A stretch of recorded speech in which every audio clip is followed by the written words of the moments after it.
பிரியமானதை செய்ய எனக்கு கற்று தாரும் தெய்வமே. உமக்கு பிரியமானதை செய்ய எனக்கு கற்று தாரும் தெய்வமே. நீரே என் தேவன், நீரே என் தேவன். உம் நல்ல பரிசுத்த ஆவியானவர் செம்மையானவர். பிதா குமாரன் பரிசுத்த ஆவி நாமத்தினால் நாம் அனைவருக்கும் கிருபையும் சமாதானம் உண்டாவதாக. ஆமீன். இந்த ஆசீர்வாதமான ஜெப தியான வேலையில வந்திருக்கிறவங்களை கடவுள் ஆசீர்வதிப்பாராக. இந்த உபவாச நாட்கள்ல நாம உபவாசமா இருக்கிற பொழுது எதற்காக நாம உபவாசமா இருக்கிறோம்? நாம உபவாசமா இருக்கும் பொழுது எப்படிப்பட்ட நிலையில நாம இருக்கிறோம் என்று சொல்லி சற்று யோசித்து பார்க்க வேண்டும். உபவாசம் இருக்கிறது என்று சொல்லி உபவாசம் மட்டுமே நாம இல்லாம எங்க இருக்கிறோம், எப்படி இருக்கிறோம், எதனால இருக்கிறோம் என்று சற்று யோசித்து பார்க்க வேண்டும். ஏன் என்று பார்க்கும் பொழுது ஒரு மனிதன் பொதுவாக எந்த ஒரு வேலை செஞ்சாலும் அந்த வேலையில் ஏதோ ஒரு ரீசன் இருக்கும், ஏதோ ஒரு காரணம் இருக்கும். ஏதோ ஒரு காரணம் இல்லாம யாரும் இது செய்ய மாட்டாங்க. அப்ப இயேசு இந்த உலகத்திற்கு வந்தது கூட ஒரு நோக்கம் இருக்குது, ஒரு காரணம் இருக்குது. அப்ப அது எதற்காக வந்தார் என்று பார்க்கும் பொழுது மனிதர்களாகிய நம்மை மீட்கும்படியாக, பாவத்தில் நம்மை விடுவிக்கும்படியாக, பரலோக வாழ்வை நம்ம கொடுக்கும்படியாக, பரலோக ராஜ்யத்தில் நம்மை சேர்க்கும்படியாக இயேசு உலகத்திற்கு வந்தார். அதுதான் மெயின் பர்பஸ். அப்போ அந்த இயேசுவின் பாடு மரணம் உயிர்த்ததை நினைவு கூர்ந்து உபவாசம் இருக்கிற நாம எப்படிப்பட்ட நிலையில இருக்கிறோம், எந்த இடத்துல நாம இருக்கிறோம், எதற்காக நாம இருக்கிறோம் என்று சொல்லி சற்று யோசித்து பார்க்க வேண்டும். ஏன் என்று பார்க்கும் பொழுது உபவாசம் இருக்கிறேன் என்று சொல்லி ஒரு கரடுமுரடான கற்பாறையான ஒரு இடத்தை போல நாம் இருக்கும் பொழுது நம்முடைய வாழ்க்கையில பலன் ஏதும் இருக்காது.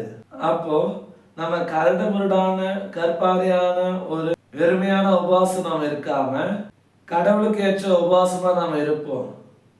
அப்ப கடவுளுக்கு ஏற்ற உபவாசம் நாம் இருப்பது எப்படி என்றால் ஒரு நல்ல நிலத்தை போல நாம் இருக்க வேண்டும்.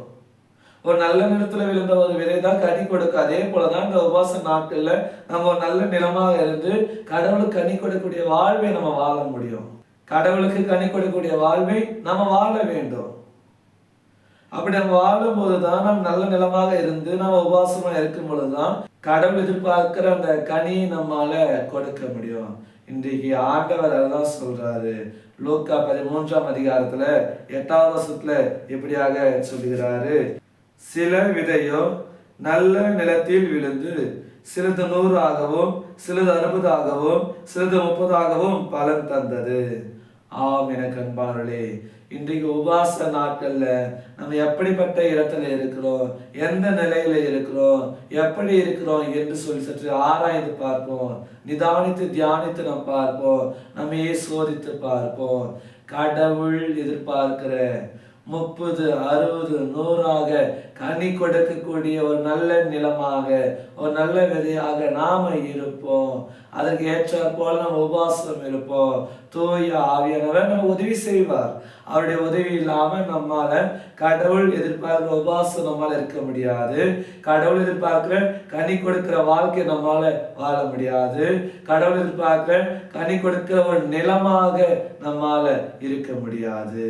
எனவே தூய ஆவியுடைய ஒத்தாசையினால நம்ம அவருக்குள்ளாக நம்ம வாழுவோம். அவருடைய பிள்ளைகளாக நம்ம வாழுவோம். கனி கொடுத்து நம்ம வாழுவோம். கடவுள் நம்மை ஆசீர்வதிப்பார். ஆமீன்.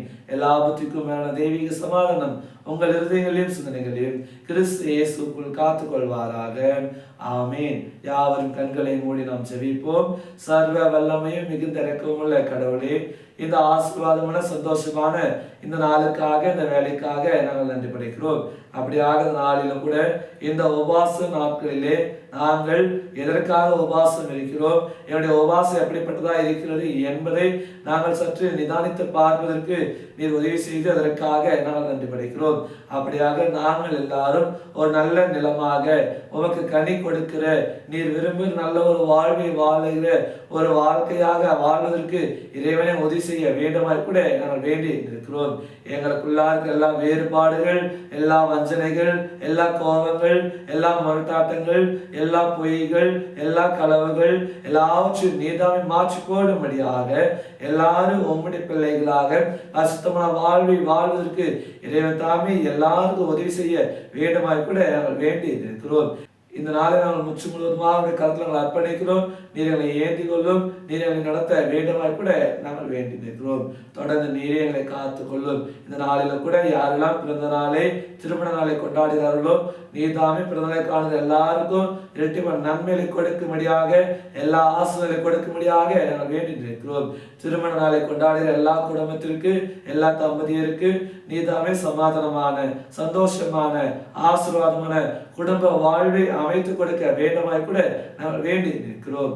யாரெல்லாம் பலவீனத்தோடு சுகவீனத்தோடு இருக்கிறார்களோ நீதாமே எல்லாருடைய பலவீனங்கள் சுகவீனங்கள் எல்லாவற்றையும் மாற்றி போடும்படியாக எல்லாரும் நல்ல பலத்தை ஆரோக்கியத்தை கொடுக்க வேண்டுமாய் கூட நாங்கள் வேண்டி நிற்கிறோம். தொடர்ந்து நீங்களை காத்துக்கொள்ளும், நீங்களை நடத்தியுள்ளோம். மீட்பர் இயேசுவின் திருப்பாதம் பணிந்து ஜெபிக்கிறோம் அன்பின் பிதாவே, ஆமேன். அனைவருக்கும் ஸ்தோத்திரம். கடவுள் உங்களை ஆசீர்வதிப்பாராக. ஆமேன்.